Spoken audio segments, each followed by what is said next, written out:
Good morning friends. ગયા લેક્ચરમાં આપણે છેલ્લે બે રોગો વિશે માહિતી જોઈ હતી. એક રંગઅંધતા અને બીજો રોગ છે હિમોફિલિયા. રાઈટ. હવે આઈ થિંક તમને એના એક્ઝામ્પલ્સ સોલ્વ કરતા આવડી ગયા હશે. જે મેં આપ્યા હતા એ સિવાયના બી તમે અલગ અલગ બુક્સમાંથી પ્રેક્ટિસ કરી શકો છો. આજે એક એવો જ બીજો વારસાગત રોગ જોઈએ, થેલેસેમિયા.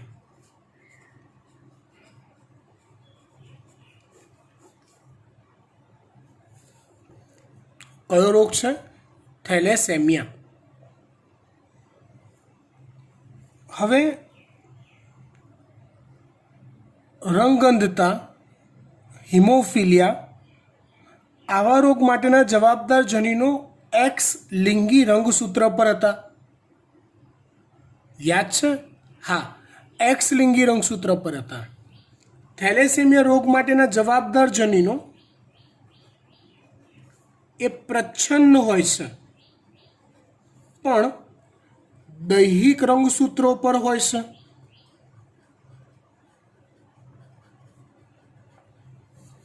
થેલેસેમિયા માટેના જવાબદાર જનીનો પ્રચ્છન્ન હોય અને દૈહિક રંગસૂત્ર પર આવેલા હોય.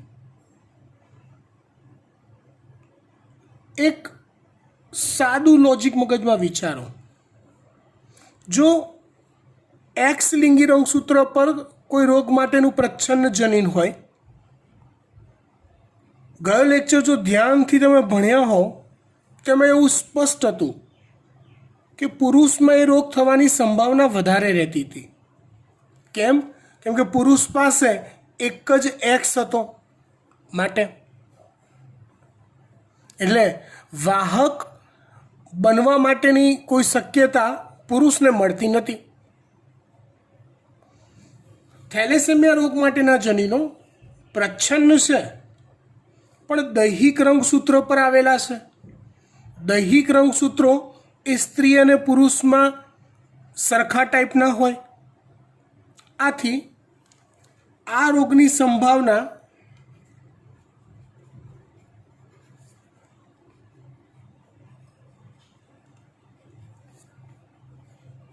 સ્ત્રી અને પુરુષ એ બંનેમાં એક સરખી હોય છે.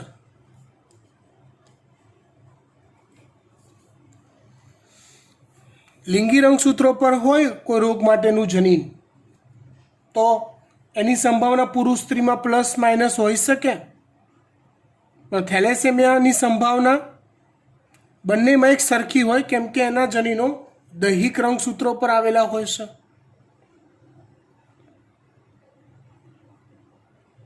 હવે જો કોઈ વ્યક્તિ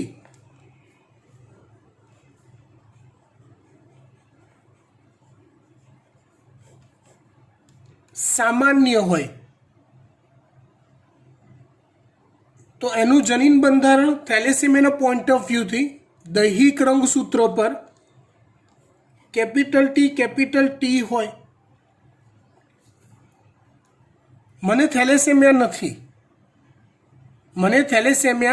નથી, એટલે મારું જનીન બંધારણ મે બી આ હશે. તો આવી વ્યક્તિમાં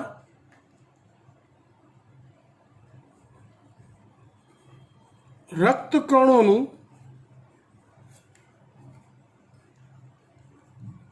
નિયમિત અને યોગ્ય નિર્માણ થાય છે. તમને જો યાદ હોય તો રક્તકણો એ અલ્પ આયુષ્ય ધરાવતા કોષો છે. 120 દિવસનું આયુષ્ય હોય. એટલે આપણા શરીરમાં રોજના અનેક રક્તકણો નવા બનતા હોય અને અનેક રક્તકણો નાશ પામતા હોય. કેમ કે રક્તકણ 120 દિવસ કરતાં વધારે ચાલતા નથી. બરાબર ને? ગુડ. હવે જો કોઈ વ્યક્તિનું જનીન બંધારણ કેપિટલ ટી સ્મોલ ટી છે, તો એવી વ્યક્તિને આમ તો આપણે એક કેપિટલ ટી જે સામાન્ય જનીન છે જે પ્રભાવી તરીકે વર્તે, એટલે આવી વ્યક્તિમાં થેલેસેમિયાના કોઈ ચિહ્નો જોવા ના મળે એવું કહેવાય. એટલે આમ તો આવી વ્યક્તિને આપણે વાહક કહી દઈએ,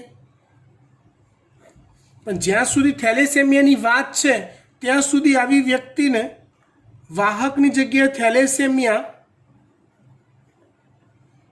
માઇનોર તરીકે ઓળખવામાં આવે છે. શેના તરીકે ઓળખવામાં આવે છે? Thalassemia minor. વ્યક્તિને થેલેસેમિયા ક્યારે થાય?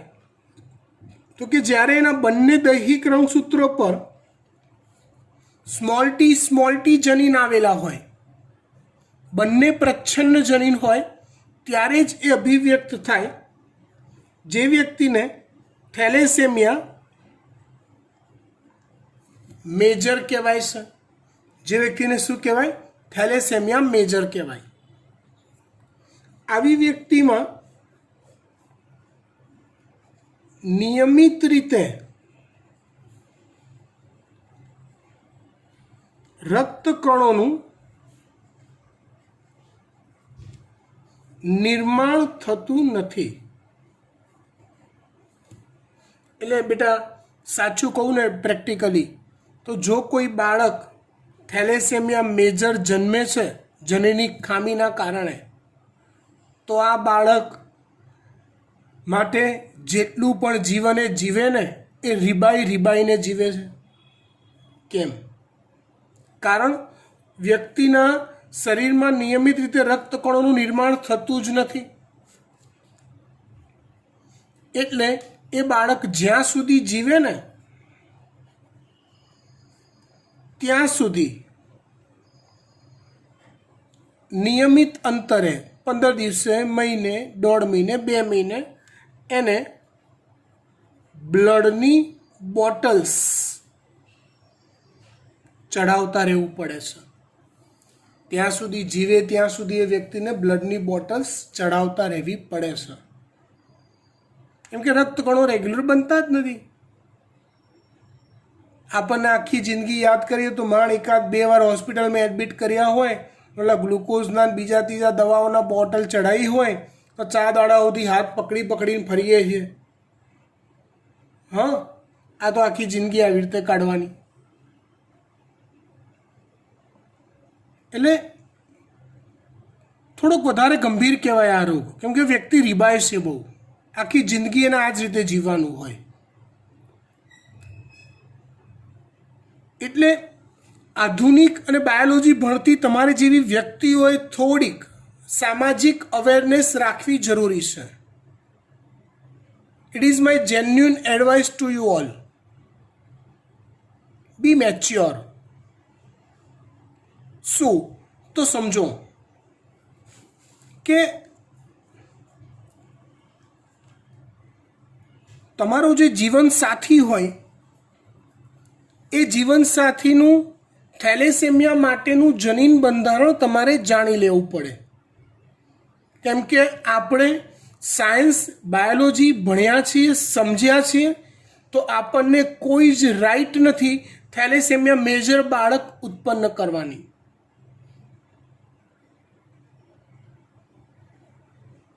તમને સારું આવડે છે આ જોઈન્ટ્સ બનાવતા, તમે વિચારી લો તો કયા સંજોગોમાં બાળક થેલેસેમિયા વાળું પેદા થશે? તો કે જો પ્રજનન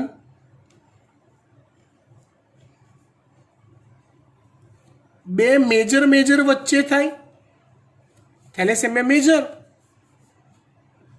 તો 100% બાળક થેલેસેમિયા વાળું હોઈ શકે. એક મેજર હોય અને એક માઇનોર હોય, તો આ કિસ્સામાં બાળક થેલેસેમિયા વાળું થવાની સંભાવના આવે. આ સ્મોલ ટી ભેગા થાય તો, હે ને? એવી રીતે જો બંને માઇનોર હોય બંને માઇનોર હોય તો એક શક્યતા એવી આવશે સ્મોલ ટી બનવાની કે જેમાં બાળક થેલેસેમિયા ધરાવતું થઈ શકે છે મેજર, બરાબર ને? એ સિવાય શક્યતા આવી હોય એક વ્યક્તિ નોર્મલ હોય, બીજી માઇનોર હોય, એક શક્યતા આવી બી હોય એક વ્યક્તિ નોર્મલ અને બીજી મેજર. તો આ બંને કિસ્સામાં બાળક થેલેસેમિયા મેજર નહીં થાય, તો મે બી લગ્ન કરી શકાય.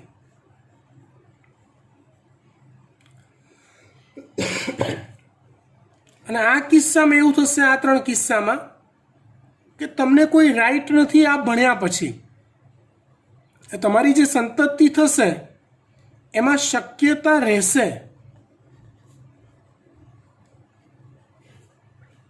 થેલેસેમિયા મેજર થવાની, તો એ સંજોગોમાં લગ્ન ન કરી શકાય. મારી ગાઈડલાઈન શું છે તમારા માટે? આટલું ભણ્યા છો તો આવી થેલેસેમિયા મેજર બાળકની જવાબદારી આખી જિંદગી ઉપાડવી, તો બી પ્રેક્ટિકલ. બિફોર યોર મેરેજ તમારે પરીક્ષામાં પૂછાશે તો આ તો આવડશે જ, લાઈફ માટે યાદ રાખો. બિફોર યોર મેરેજ તમારે એટલીસ્ટ કપલે પોતાનો થેલેસેમિયાનો ટેસ્ટ કરાવવો જરૂરી છે કે કયા લેવલ પર છે. જો બંને કેપિટલ ટી સ્ટ્રક્ચરના છે તો યુ કેન, તમે મેરેજ કરી શકો છો નોર્મલી. એક નોર્મલ છે અને બીજું માઇનોર છે તો કરાય. એક નોર્મલ છે અને બીજું મેજર છે તો બી કરાય, બરાબર ને? વ્યક્તિ નોર્મલ હોવી જરૂરી છે, રાઈટ? એક વ્યક્તિ જો બંને માઇનોર છે કે બંને મેજર છે કે એક માઇનોર અને એક મેજર છે, તો એ સંજોગોમાં તમારું બાળક થેલેસેમિયા ધરાવતું થઈ શકે છે. તો ત્યારે તમારે કમ્પલસરી લગ્ન કરવા ટાળવા જોઈએ એ વ્યક્તિ સાથે. હવે આના એક્ઝામ્પલ જોઈએ.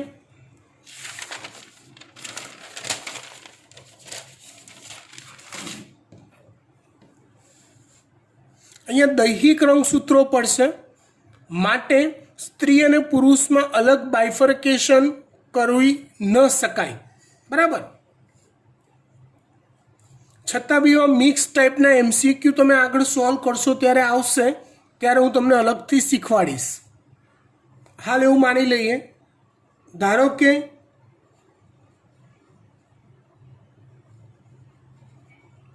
એક વ્યક્તિ થેલેસેમિયા માઇનોર છે જેના લગ્ન બીજી થેલેસેમિયા માઇનોર વ્યક્તિ સાથે થાય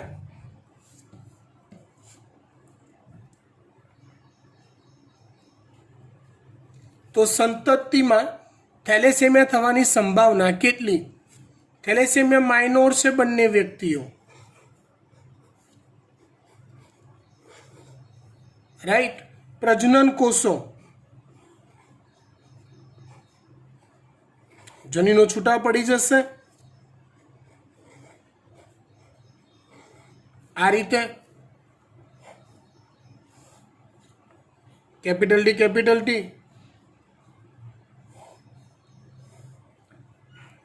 T small T, small T capital T, small T. તો આ સંતતિ આવશે સામાન્ય.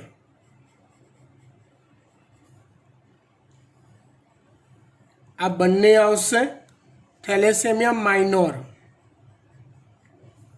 અને આ આવશે થેલેસેમિયા મેજર. સમજી ગયા? ઓકે. થેલેસેમિયા રોગની ચર્ચા અહીંયા પૂરી કરીએ છીએ. એવો બીજો એક રોગ છે સિકલ સેલ એનિમિયા.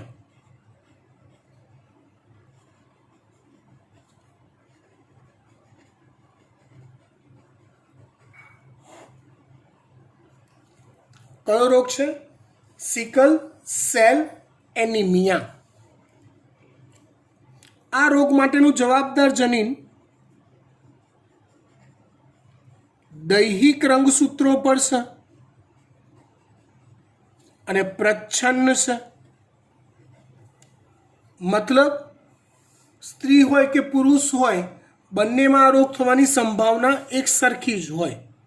કેમ કે દૈહિક રંગસૂત્રોની વાત આગળ કરી એમ એ રંગસૂત્રોનો વારસો સ્ત્રી પુરુષમાં એક સરખી રીતે ઉતરી આવે.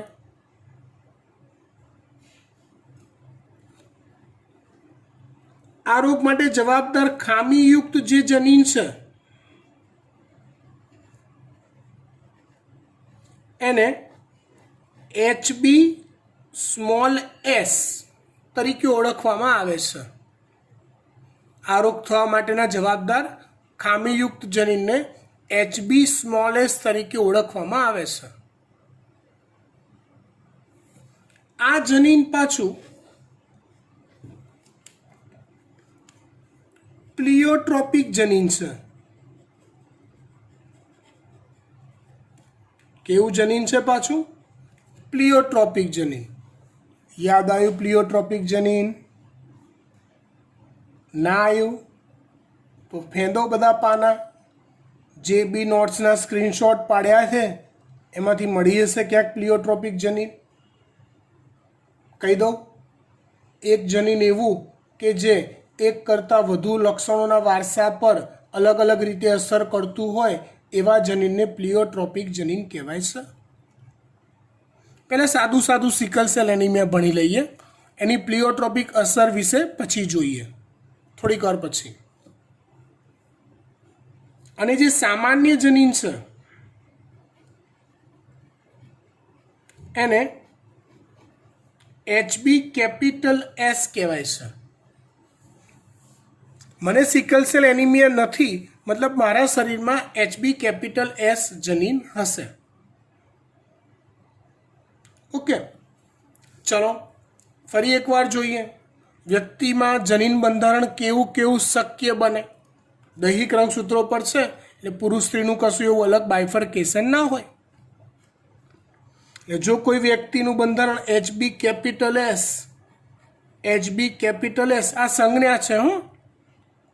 જેમ અહીંયા આપણે થેલેસેમિયાના પ્રચ્છન્ન જનીનની સ્મોલ ટી અને સામાન્ય જનીનની કેપિટલ ટી લીધી ને, એવી આ એક સંજ્ઞા છે HB-S. તો એ સામાન્ય વ્યક્તિ હોય.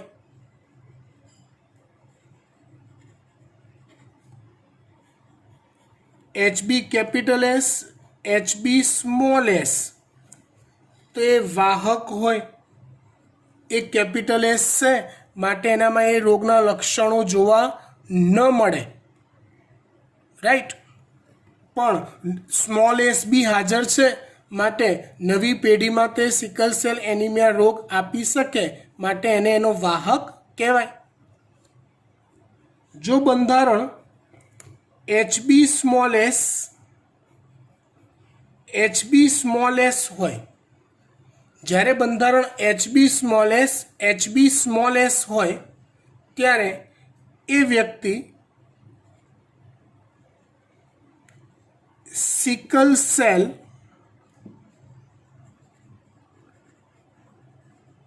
એનિમિયા રોગ ધરાવતી હોઈ શકે. શું થાય આ રોગ થાય તો કહી દઈએ.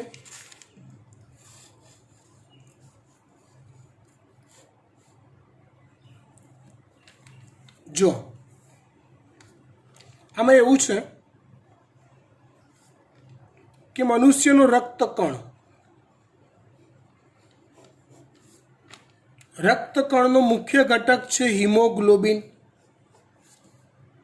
હિમોગ્લોબિનમાં બે આઇટમ હોય. એક હિમ એટલે કે Fe આયન હોય અને બીજું હોય છે ગ્લોબિન, જે એક પ્રકારનું પ્રોટીન છે.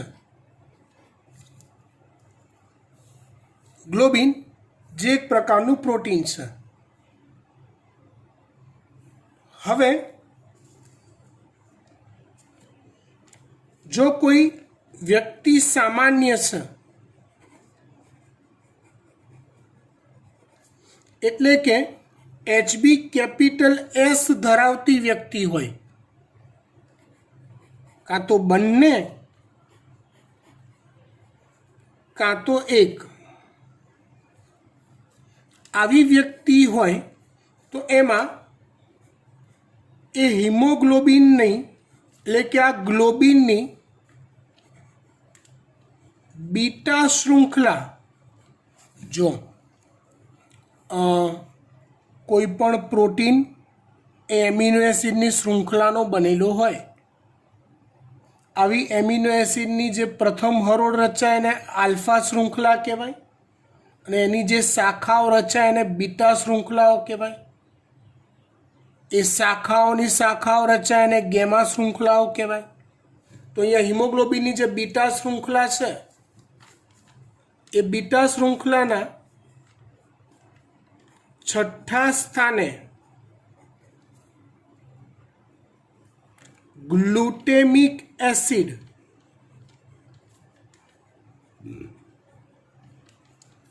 નામનો એમિનો એસિડ સર્જાતો હોય, અને જેના કારણે આવું હિમોગ્લોબિન એ પ્રોપર અથવા નોર્મલ અથવા પરફેક્ટ બનતું હોય. પણ જો કોઈ વ્યક્તિનું બંધારણ HB સ્મોલ s હોય, ખામીયુક્ત જનીનની જોડ હોય, અને આવી જોડના કારણે પોતાની અભિવ્યક્તિ વ્યક્ત કરે, જેની ઇફેક્ટ એવી થાય કે HBની બીટા શૃંખલાના છઠ્ઠા સ્થાને ગ્લુટેમિક એસિડ રચાવાની જગ્યાએ વેલાઇન નામનો એમિનો એસિડ રચાય.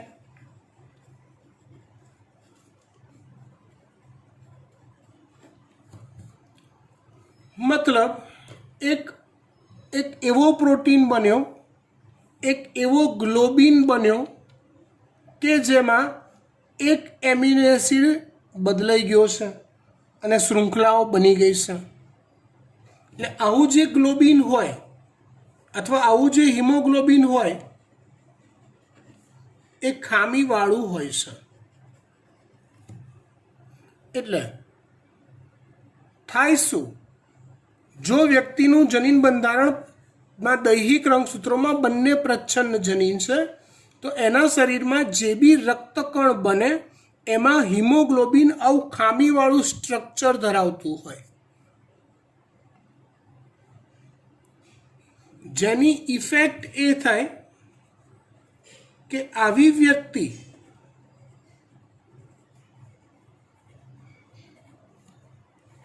ઓક્સિજનની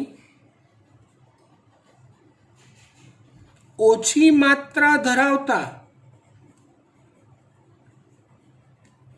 પ્રદેશમાં જો શ્વાસ લીધા કરે તો તેના રક્તકણો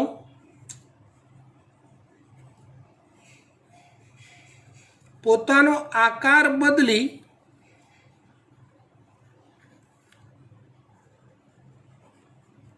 દાંતરડા આકારના બને. તેના રક્તકણો પોતાનો આકાર બદલી દાંતરડા જેવા આકારના બને, અને આવા રક્તકણો સૂક્ષ્મ રુધિર કેશિકાઓમાં ફસાઈ જાય અને બ્લડ ત્યાંથી આગળ વહેતું અટકી જાય, વ્યક્તિનું મૃત્યુ થાય. સિમ્પલ. જેને સિકલ સેલ એનિમિયા છે એ વ્યક્તિએ ઓલવેઝ ઇનફ ઓક્સિજન હોય એવી જગ્યાએ જ એવા જ પ્રદેશમાં વસવાટ કરવો પડે લાઈફ ટાઈમ સુધી. તમે ને હું હિલ સ્ટેશન પર જઈ શકીશું, કેમ કે હિલ એટલે પર્વત પર તમે જેમ જેમ સમુદ્રની સપાટી પરથી જેમ જેમ ઉપરની તરફ જાઓ તેમ તેમ હવા પાતળી થતી જાય, મતલબ ઓક્સિજનનું પ્રમાણ દબાણ ઘટતું જાય. આપણે સામાન્યતઃ આવું ઘટેલું દબાણ ફેસ કરી શકીએ છીએ, નો ઇશ્યુ. પણ આવી વ્યક્તિ જો આવા પ્રદેશમાં જાય છે કે ખૂબ જ પોલ્યુશન હોય, ત્યાં ઓક્સિજનનું પ્રમાણ ઓછું હોય, આવા પ્રદેશમાં જો એ રહે છે તો એના રક્તકણો દાંતાળા જેવા આકારના બની જાય અને વ્યક્તિનું મૃત્યુ થાય. આ વાત થઈ HB સ્મોલ એસની સામાન્ય અસરની.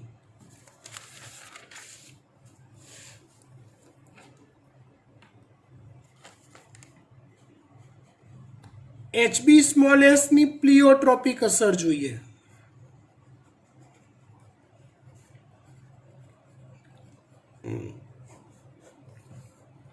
તો HB સ્મોલ એસ જે છે એની પ્લિયોટ્રોપિક અસરમાં એ રક્તકણોનું હિમોગ્લોબિનનું બંધારણ તો બદલે જ છે, સાથે સાથે હૃદય, ફેફસા, કિડની જેવા અંગો પર અસર કરે છે. અસર એટલે એ નબળી કાર્યક્ષમતા ધરાવતા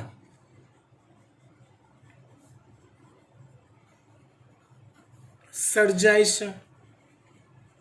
એટલે માટે HB સ્મોલ એસ જનીનને પ્લિયોટ્રોપિક જનીન કહેવાય. HB સ્મોલ એસ જનીનને કેવું જનીન કહેવાય? પ્લિયોટ્રોપિક જનીન કહેવાય. સમજી ગયા? આપણે બે રોગ આજે જોયા. કયા બે રોગ જોયા? એક થેલેસેમિયા, બીજો સિકલ સેલ એનિમિયા. એ સિવાય કેટલાક એવા રોગો જોઈએ કે જે ચયાપચયની ખામીથી થતા રોગો કહેવાય.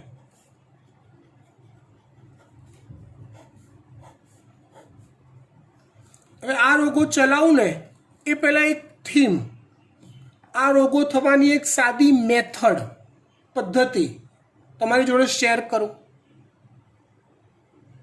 કોઈ પણ ચયાપચયની પ્રક્રિયા એ ઉત્સેચકીય પ્રક્રિયા છે. લાઈક કોઈ એક પ્રક્રિયક હોય, એમાંથી નીપજ બનતી હોય, કોઈ એક પ્રક્રિયક હોય એમાંથી નીપજ બનતી હોય, તો પ્રક્રિયકમાંથી નીપજ બનતી વખતેની જે પ્રક્રિયા છે એ પ્રક્રિયા કોઈ ચોક્કસ ઉત્સેચક ની હાજરીમાં થતી હોય. ઉત્સેચકની સ્ટોરી કરું તો કોઈ ઉત્સેચક જે બી હોય એ પ્રોટીનનો બનેલો હોય, અને કોઈ બી પ્રોટીન એ નિશ્ચિત જનીન ના લીધે સર્જન પામતો હોય. ઇન શોર્ટ, જો તમારા શરીરમાં કોઈ ચોક્કસ ચયાપચયની પ્રક્રિયા માટેનો ઉત્સેચક સર્જાય છે, એનું અર્થઘટન એ ઉત્સેચકના નિર્માણ માટેનું જવાબદાર જનીન તમારા શરીરમાં સામાન્ય છે. ઊંધું વિચારો. હવે ઊંધું વિચારો કે ધારો કે તમારી પાસે ખામીયુક્ત જનીન છે, તો ચોક્કસ પ્રોટીન શૃંખલા નહીં બને, બોગસ બનશે. અને જો એ બોગસ પ્રોટીન શૃંખલા બને તો ઉત્સેચક નહીં બને, અને જો ઉત્સેચક નહીં બને તો પ્રક્રિયક માંથી નિપજ દર્શાવતી પ્રક્રિયા નહીં થાય, અને એ પ્રક્રિયા નહીં થાય જેના કારણે શરીરમાં કોઈ ચોક્કસ પ્રકારની ખામી સર્જાશે, જેને કહેવાય ચયાપચયની ખામીથી થતા રોગો. આ થીમ બરાબર ધ્યાનથી સમજી લેજો. ના હોય તો અહીંથી આગળ રિવાઇન્ડ કરીને વિડીયો ફરીવાર જોજો. અહીંથી આવા કેટલાક રોગો વિશે આપણે જોઈએ. પહેલો રોગ છે, આ થીમ યાદ રાખજો તો હું જે સમજાઈશ એ ઇઝી વેમાં તમને સમજણ પડી જશે. પહેલો રોગ છે ફિનાઇલ કીટોન્યુરિયા.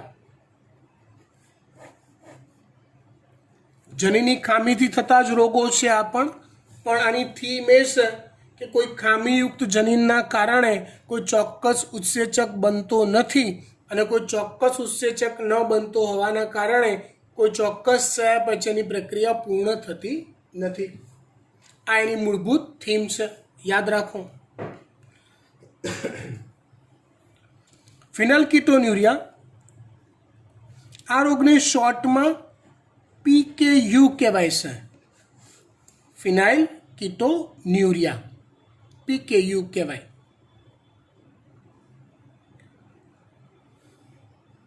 હવે જો કોઈ વ્યક્તિમાં આ રોગ નથી, એટલે કે જો કોઈ સામાન્ય વ્યક્તિ છે તો એની અંદર બંધારણ કેપિટલ P હોય જનીનોનું. દૈહિક રંગસૂત્રો પર છે આ બધા જનીનો. કોઈ વાહક વ્યક્તિ હોય તેનું બંધારણ કેપિટલ P સ્મોલ p છે.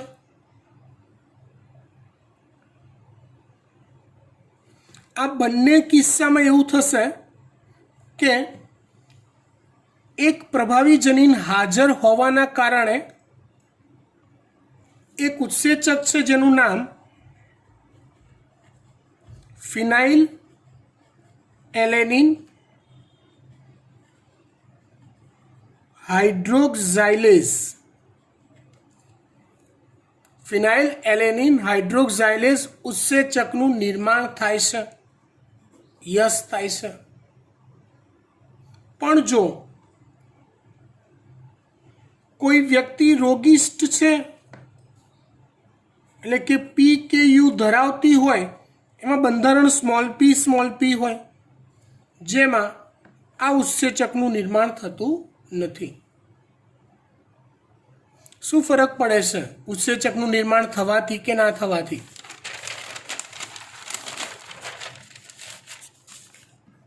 તો કોષોમાં ચાલતી એક ચયાપચયની પ્રક્રિયા છે જેમાં ફિનાઇલ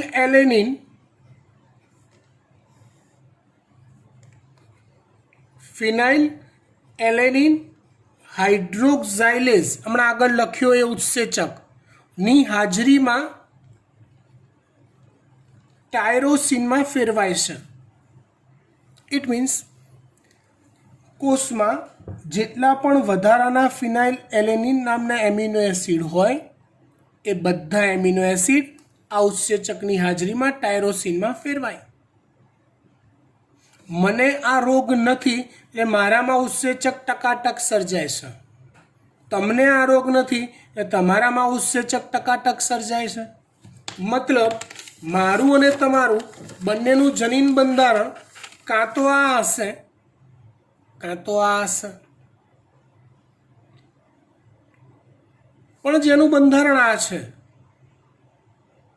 એનામાં આ ઉત્સેચક સર્જાતો નહીં હોય. એટલે એ વ્યક્તિઓમાં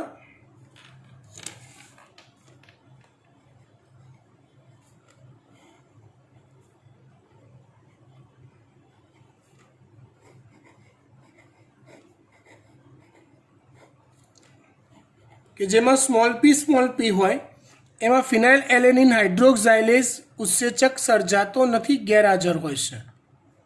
તો એવી વ્યક્તિઓમાં ટાયરોસિન બનતો નથી. એટલે એવી વ્યક્તિઓમાં ફિનાઇલ એલેનિન નું રૂપાંતરણ ફિનાઇલ પાયરુવિક એસિડમાં થાય છે. શેમાં થાય છે? ફિનાઇલ પાયરુવિક એસિડમાં.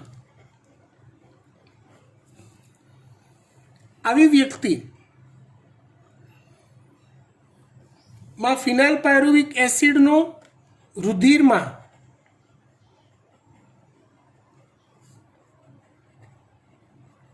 અને મસ્તિષ્ક મેરુજળમાં, મસ્તિષ્ક મેરુજળ ડેન્ટણેન યાદ આવ્યું? હા, એ જ મગજમાં અને કરોડરજ્જુમાં આવેલા પોલાણોમાં રહેલું પ્રવાહી જેને મસ્તિષ્ક મેરુજળ કહેવાય.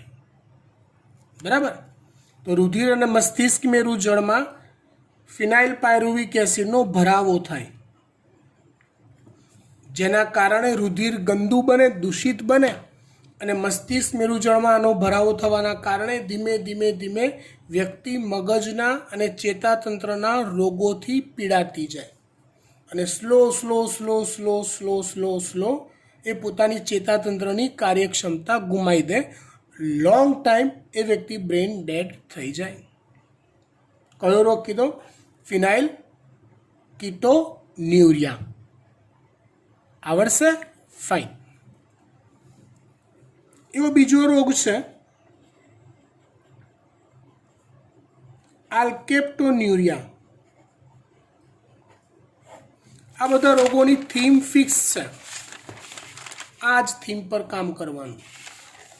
હું ઝડપથી સમજાવી દઈશ હવે તો. આલ્કેપ્ટોન્યુરિયા. હવે જો કોઈ વ્યક્તિનું બંધારણ કેપિટલ એ હોય કે કેપિટલ એ સ્મોલ એ હોય તો એ વ્યક્તિઓમાં જેને સામાન્ય કહેવાય, આને વાહક કહેવાય, પણ એમની અંદર એક ઉત્સેચક સર્જાય છે જેનું નામ છે હોમો ઝેન્થેટિક ઓક્સિડેઝ. કયું ઉત્સેચક સર્જાય છે? હોમો ઝેન્થેટિક ઓક્સિડેઝ. બરાબર? અને જો સ્મોલ એ બંધારણ હોય તો એ આલ્કેપ્ટોન્યુરિયા રોગ ધરાવે છે, જેમાં આ ઉત્સેચક સર્જાતો નથી. સામાન્ય કે વાહક હોય એમાં ઉત્સેચક સર્જાય, પણ આવું બંધારણ ધરાવતી વ્યક્તિમાં ઉત્સેચક સર્જાતો નથી.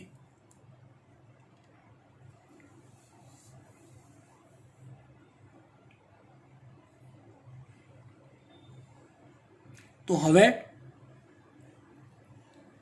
શું? બસ આવું કર્યું તો એક ચયાપચયની પ્રક્રિયા છે જેમાં શરીરમાં સર્જાયેલા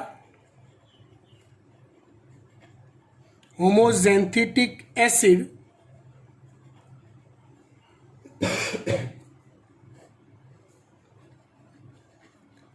એ એસિટિક એસિડમાં ફેરવાય છે. ક્યારે? જો શરીરમાં હોમોઝેન્થેટિક ઓક્સિડેઝ ઉત્સેચક હાજર હોય ત્યારે. ક્યારે આ ઉત્સેચક હાજર હોય? જ્યારે કેપિટલ એ સ્મોલ એ બંધારણ હોય ત્યારે. ક્યારે આ ઉત્સેચક ગેરહાજર હોય? જ્યારે સ્મોલ એ બંધારણ હોય ત્યારે.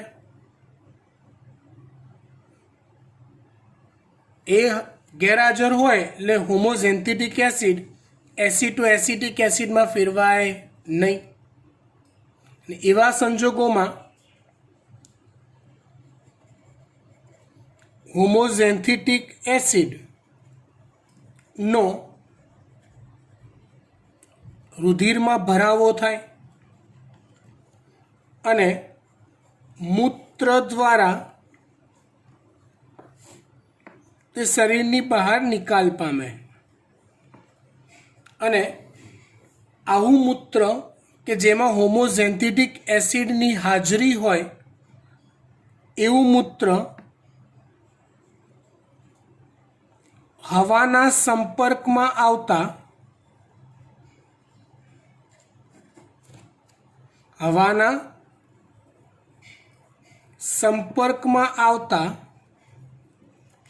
કાળું પડી જાય છે. આવું મૂત્ર હવાના સંપર્કમાં આવતા કાળું પડી જાય છે. કેમ કે મૂત્રમાં હોમોઝેન્થેટિક એસિડ હાજર હોય છે, હવામાં ઓક્સિજન હાજર હોય છે. તો એ ઓક્સિજન હોમોઝેન્થેટિક એસિડનું ઓક્સિડેશન કરે છે, એટલે મૂત્ર તેજાયા બાદ અમુક સમય બાદ કાળું પડી જાય. કયો રોગ? આલ્કેપ્ટોન્યુરિયા. 2 રોગ જોયા ચયાપચયની ખામીથી થતા હોય એવા, ફિનાઇલકીટોન્યુરિયા અને આલ્કેપ્ટોન્યુરિયા. એવો છેલ્લો રોગ જોઈએ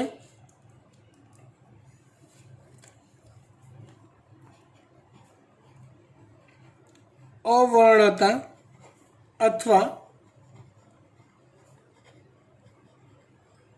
albinism.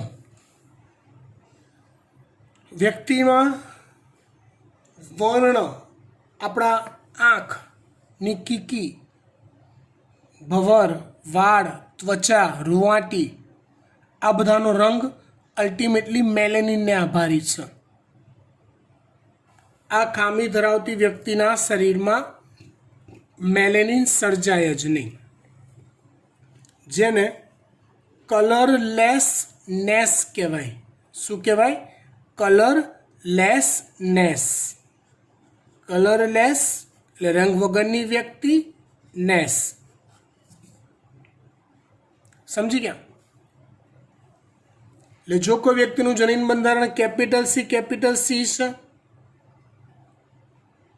Capital C small C છે, આ વ્યક્તિ સામાન્ય હશે, આ વ્યક્તિ વાહક હશે, નવી પેઢીમાં એ આપશે, પોતે રોગના લક્ષણો નહીં ધરાવતું હોય. આવી વ્યક્તિમાં એક ઉત્સેચક જેનું નામ છે ટાયરોસિનેઝ સર્જાતો હશે. જ્યારે જો બંધારણ સ્મોલ સી હોય તો એ વ્યક્તિ અવર્ણતા ધરાવે છે અને એનામાં ટાયરોસિનેઝ નહીં સર્જાતો હોય.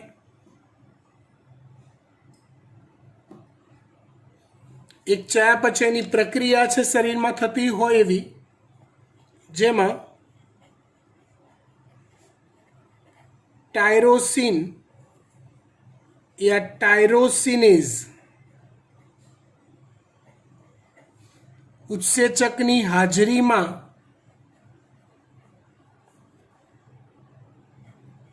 મેલેનિનમાં ફેરવાય છે. ક્યારે આ ઉત્સેચક હાજર હોય તો કે કાં તો કેપિટલ સી કાં તો કેપિટલ સી સ્મોલ સી હોય ત્યારે. અને જો એ ઉત્સેચક ગેરહાજર હોય, સ્મોલ સી હોય ત્યારે મેલેનિનનું સંશ્લેષણ થતું જ નથી. અને મેલેનિન ના બને એટલે વ્યક્તિની ત્વચા, કીકી, શરીર પરના કોઈ પણ વાળ એ બધું જ રંગવિહીન હોય. આ રોગને અવર્ણતા અથવા આલ્બિનિઝમ કહેવાય.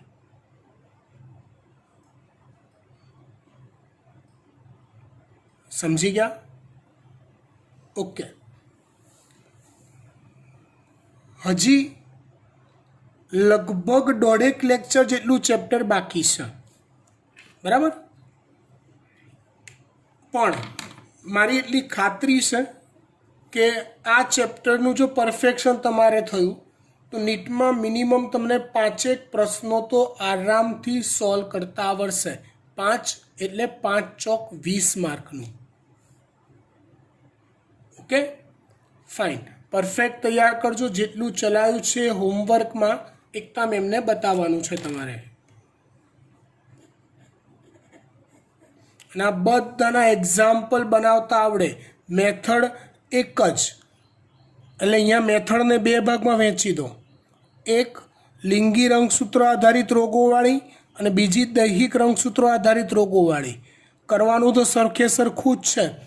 ખાલી લિંગી રંગસૂત્રો હોય ત્યારે એક્સ વાયના તમારે ડિફરન્શિએટિવ ઓળખવા પડે. દૈહિક રંગસૂત્રમાં કોમન રાખવાના.